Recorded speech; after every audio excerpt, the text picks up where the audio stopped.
This is Goku's son, DBZ, and I want to thank the positive feedback for the first two Street Fighter Unlimited issue comic book reviews.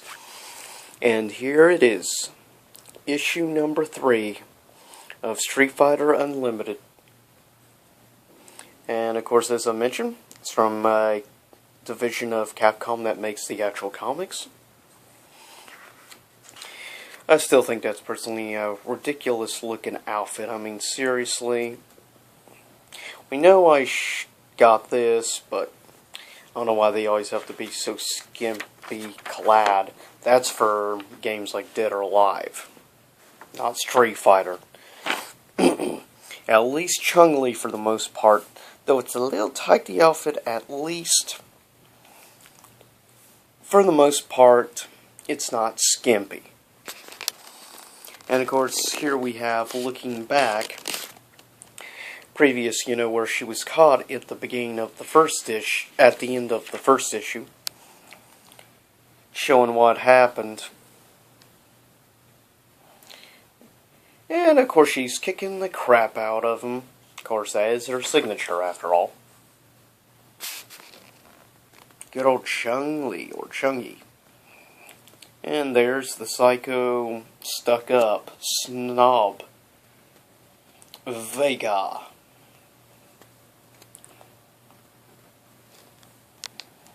Which loves to cut up his people like, shish kebabs. Since he's a little obsessed with his blades on his hands, sort of like Freddy Krueger. Well, except his, actually, blades for fingers, the way his work. A little different than Vega's, but you get the point. But he's obsessed. And obviously, she's kicking the crap out of him. I guess that, and yes, pun intended. Ouch! That's gotta hurt. Yeah, she thinks she sees multiple Vegas. And there's the whole reason behind that. Then she wakes up, well, of course, looking a little more skimpy. And there you've got Vega, for some reason, trying to partially dress up as Bison, for some odd reason. And, yeah, maybe he just wishes he could be Bison and run Shadowloo. That's gotta hurt getting electrocuted. As Epic Voice would say about Chun-li, thunder thighs. Ridiculous and stupid, I know. But, hey, sadly I can't do the Epic Voice. Because I'm not an Epic Voice guy. I can just do weird voices, and that's about it. And here we have him acting with high society and dressing up. And here we have some people wanting to try to beat the crap out of him, and obviously they know not who they are challenging, considering they just got the crap beat out of him. And they're going to be losing a little bit more than just the match, given he likes to kill his opponents, and he, for some reason, likes to look at people's blood, for some odd reason. Oh, well, it's Vega, he's a psychopath. And Twitter, here we have Rios, or rather, Ryu.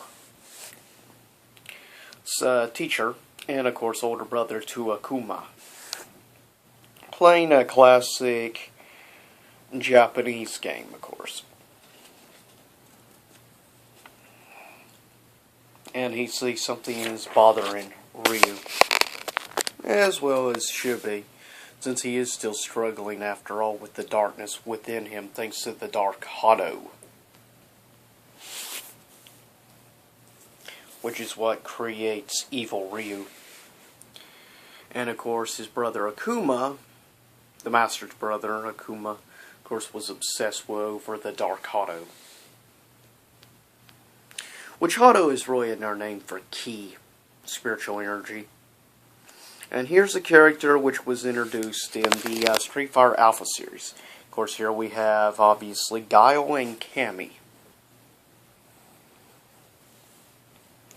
It still gets me that ridiculous haircut of Guile.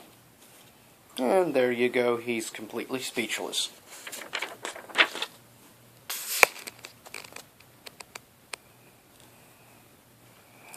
Yeah, lots of statues, but then again, remember, Vega is kind of stuck with himself. He's obsessed over his looks, which is one of the reasons he wears, of course, the mask. And yeah, there's a reason why earlier she thought she saw like two Vegas. Basically, Vega ends up creating, as you can see, multiple copies of himself. Robots, if you will.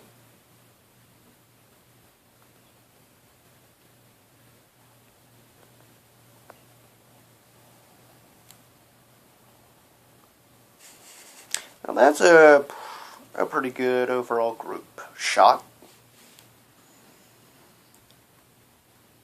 And that's not good. Have to face multiple copies of Vega. You go, Cammy. Beat the crap out of those creeps. Ouch, that's gotta hurt. But she's got awesome kicks just like Chun-li, or Chung-li. And of course there's her signature from the video games.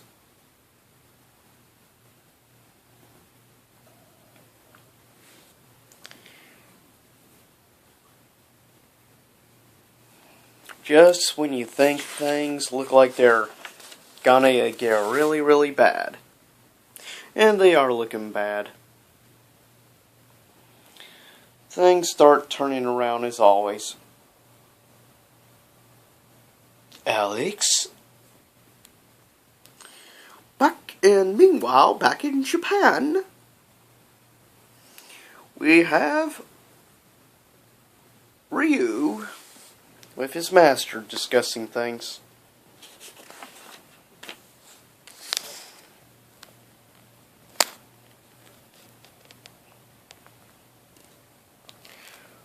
To be continued.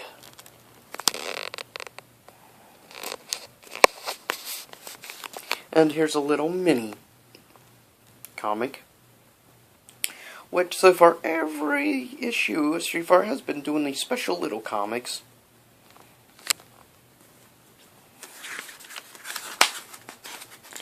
Not exactly sure how this weird cat fight came to be. And really, fighting on the top of moving vehicles, can you get more insane? Well, then again, keep in mind this is comic and also an anime universe. And Street Fighter's just as nutty as like a Tekken and others. Well, they did do a crossover together, did they not? Street Fighter Cross Tekken. Speaking of, I wonder how many more freaking years it's going to be before we have Tekken Cross Street Fighter. Ooh, that's gotta hurt.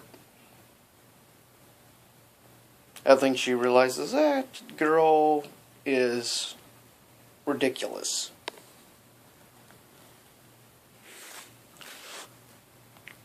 And here is the cover of the next issue. And of course we all know this Vixen, given she works for Bison.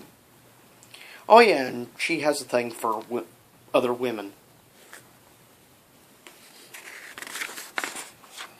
And I hope you liked and enjoyed this comic book review.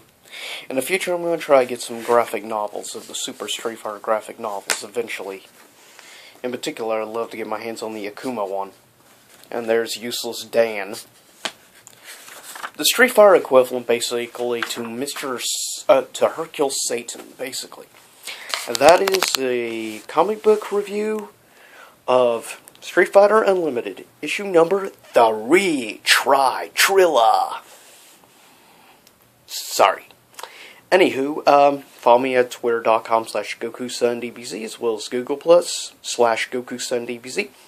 Please thumbs up this video, like, subscribe, share my videos, and if you think any of your friends or anybody else might enjoy my videos as well. And please give me feedback. I like to hear new ideas. And this will be the very next comic book review I do.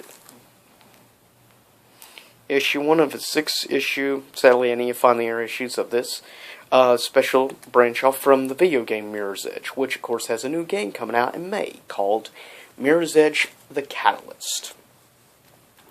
But I hope you enjoyed this, and until next time, here in YouTube land, I'll see you all soon enough.